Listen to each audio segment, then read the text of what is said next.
Okay, coaches, we're kind of moving on now to my favorite part of the baseball field, which is pitching. And the one thing I'll say to my kids, this is kind of where the long toss comes in. If they can't play catch, they can't pitch. So until you think your kids can stand on the foul line and long toss accurately with a little rhythm, they have no business trying to pitch because they're not going to have correct mechanics, which can lead to injury, and they're not going to have success, which leads to loss of confidence. So make sure they can play catch before you let them pitch. And if you've got 3 or 4 that can pitch, then develop the other 3 or 4 because you want to have as many pitching as possible so you don't just depend on 1 or 2 guys. All right, grips. So we talked about the 4-seam grip being the predominant grip everywhere on the field except pitching. So anywhere else in the field, we want to encourage your kids to throw with a 4-seam grip. But as soon as they start pitching, it really becomes what's most comfortable to their hand at a younger age. So 4-seam grip, we got right there, across the horseshoe. You got 2 fingers across, and you've got the 4-seam spin. Then we have a 2-seam grip. Now, there's 2 kinds of 2 seams. One is where I talk about like having where the train tracks come close together. I've got my 2 power fingers on top of the seam. I got my thumb splitting my fingers, and that's my 2-seam grip. Again, I got a little breathing room here, and I'm not squeezing it. That ball is going to rotate when you throw it, or when the pitcher throws it like this: 1, 2. 1, 2, that's why I call it a 2-seam spin. The other 2-seam grip is going across the seams where, again, the train tracks, I use that for little kids where they come close together. That's also a 2-seam grip for the same reason. It doesn't matter with the seams, across seams, they're both 2-seam grips. If you have a kid that takes that 2-seam grip and he has a little natural movement, that's a good thing because hitters don't like movement. So you might want to develop that. If the ball's pretty straight and flat and he throws from a higher arm slot, that might be a 4-seam grip. But initially, I would go with, hey, pitcher, what grip are you most comfortable with, and let them stick with that. All right, then we have the change up. I'll have the kids make the OK sign. Again, it's a 2-seam circle change up. Now we move one of the power fingers off, and when you move that power finger over, you lose velocity. Nothing you can do to throw that as hard as that. So as soon as you move your finger over and you slide the ball in, now I've got my ring finger and my middle finger on the seams. I've got my circle, my hook on the side of the ball. My thumb is underneath. They all want to go and put their fingers together and their hands aren't big enough and the ball ends up kind of being choked back in their hand. So with the seams, hook it, thumb is underneath, and don't squeeze it. If their hands are big enough, a little breathing room, nice and loose as you can, but it's really important to have those 2 fingers on top of the seams. A 4-seam circle change, again, make the OK sign, lay those 2 fingers across the horseshoe, kind of rotate it where the seam and the knuckle, that point finger knuckle, and there's your 4-seam circle change up. There's nothing that says these fingers have to be touching. It just makes it harder for smaller hands to throw it and feel it, so let them put their thumb underneath, loose and relaxed. And I tell them this, a change up is a fastball that you throw more fingers, same thought. It's a fastball with more fingers to try to achieve the arm speed. I don't want to guide it, I don't want to lob it, I want to throw it hard, but the grip does all the work and slows the ball down. If you got guys that are in the league now where the runners are leading off, you have to pitch out the stretch. And you want to do most of your practice pitches in the stretch. The windup, they've been doing it since they were 7 years old. They're comfortable. Most pitchers this age or even older, they don't like pitching in the stretch because they're not comfortable. So every chance you get at practice, in the bullpen, in the backyard, let them work out the stretch, okay? So much like we see on TV, you're going to start off with a nice wide base. Glove is right by your chest. I like to have the ball in my pitcher's glove. If you have it in his bare hand and he drops it, it's a balk. And the runners get to move up. So we're in the stretch. Now we're going to come set. And when we come set, go ahead, feet together. Bring it, there you go. Now we're in an athletic position. We got the glove right in front of our chest. The ball's hidden. We're in an athletic position. All right, now comes the conversation of base runners. I tell my 11 and 12-year-old pitchers, do not worry about the base runner. So if you're a travel ball coach and you're yelling slide step or hurry up, all you're doing is causing bad pitches. So they're going to steal. Most of your youth catchers can't throw them out anyway. So the point here is have a good rhythm, throw a good strike, and get the batter out. So what we're going to do now, I got a little drill that I do with I call it my tap drill. He's just going to pick his front leg up and tap the ground. Pick it up. All we're working on here is a leg kick. Good balance, a good power position. One more time. And now I'm going to go, then you go. Now he's going to pick it up. Let me go first. And now we're just going to drive down the mound, finish out front, feet side by side. Here's where the legs come in. And there is one theory out there, you can relax. There's one theory out there about max effort, throw it as hard as you can, hurry up. None of that works. When you sit and watch Major League pitchers, it is the most smooth, rhythmed thing you've ever seen. So where does the power come from? If I'm not in a hurry, where am I getting power come from? Exactly right. This back leg with that foot against the pitching rubber, driving you down the mound in a straight line. It's a controlled power move. So what we're gonna do here, we're gonna give me 2 taps just to work on the leg kick. That's the only reason we're tapping. 1, 2, you have the ball, don't throw it. Pick it up. Now we're gonna drive, follow through, and finish. Right there, boom, good, don't move. Feet side by side. He's ready for a ball back to him. He's got great balance, okay? Again. Now you see the orange tape on my mounds here. A lot of young kids will open up. So they'll start their way down the mound and they'll step open. And their legs are going one way and home plate's the other. They're losing power. Or they'll step across their body.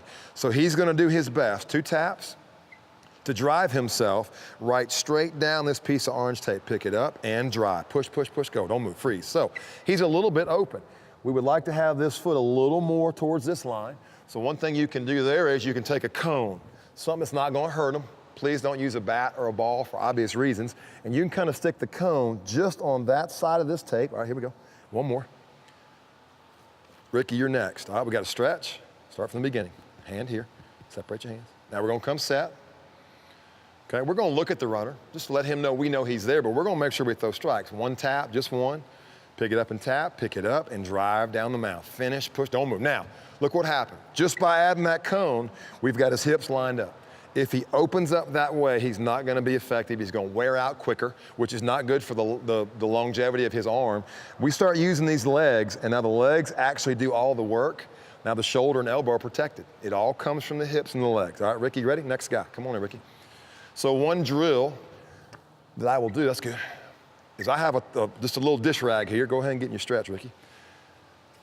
And we're gonna do something called the towel drill. Sorry, I thought I had another lefty. I forgot he hits left and pitches right.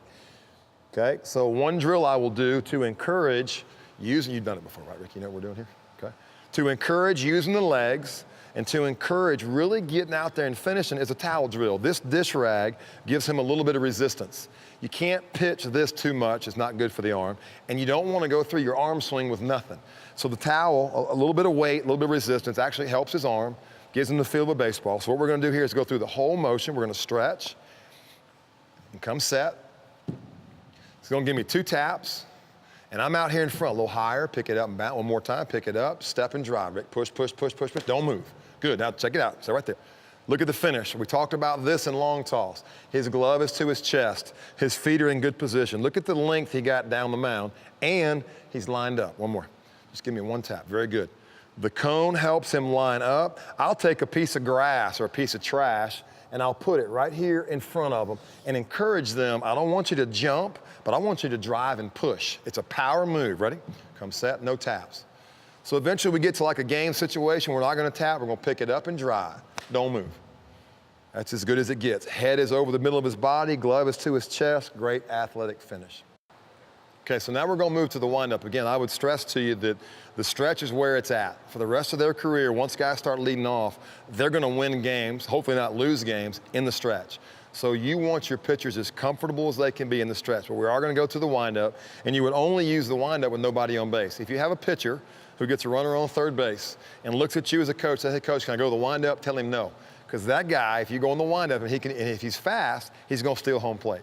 So by being in the stretch, you shut the running game down for the most part. In the windup, real simple. A lot of kids mess this up. So what I like for my kids to do, start with their heels on top, their toes on the dirt, if you have a dirt mound or a turf mound, and that gets them in a good balanced position. Now, mistake number 1 is this first little step, they'll make it way too big. It's called a rocker step.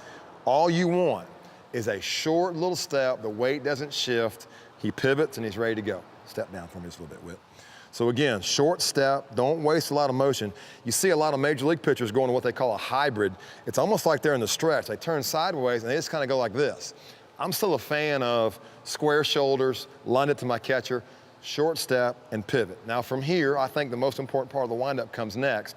A lot of them will rush and they never get their hips gathered.